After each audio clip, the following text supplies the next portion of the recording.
সংস্কার না নির্বাচন আগে তা নিয়ে পরস্পর বিরোধী বক্তব্য দিয়েছেন বিএনপির স্থায়ী কমিটির সদস্য আমির খসরু মাহমুদ চৌধুরী ও প্রধান উপদেষ্টার প্রেস সচিব শফিকুল আলম। সকালে রাজধানী ব্র্যাক সেন্টারে রাষ্ট্র সংস্কার প্রস্তাবনা শীর্ষক আলোচনা সভায় তারা পাল্টাপাল্টি বক্তব্য রাখেন।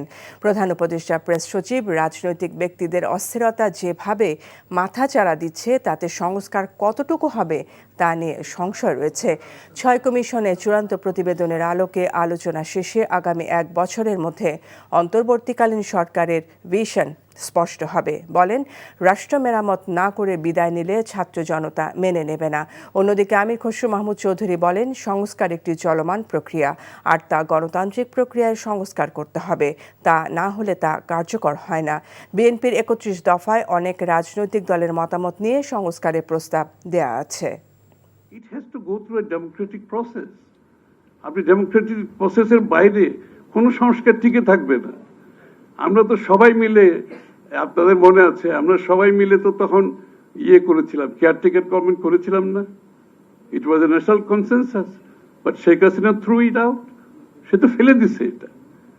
সো এই জন্য আপনার যে কোনো সংস্কার, আমাদের মধ্যে একটা চিন্তার মিল থাকতে হবে, but it has to be done through a political process, a democratic process.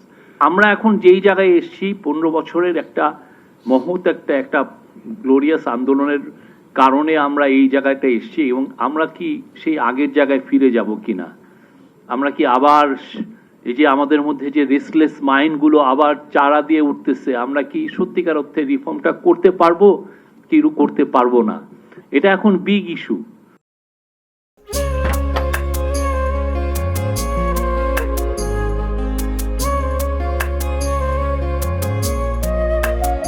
এটা আমাদের ঘর, আমরা দুজন মিলে সবকিছু গোছাবো।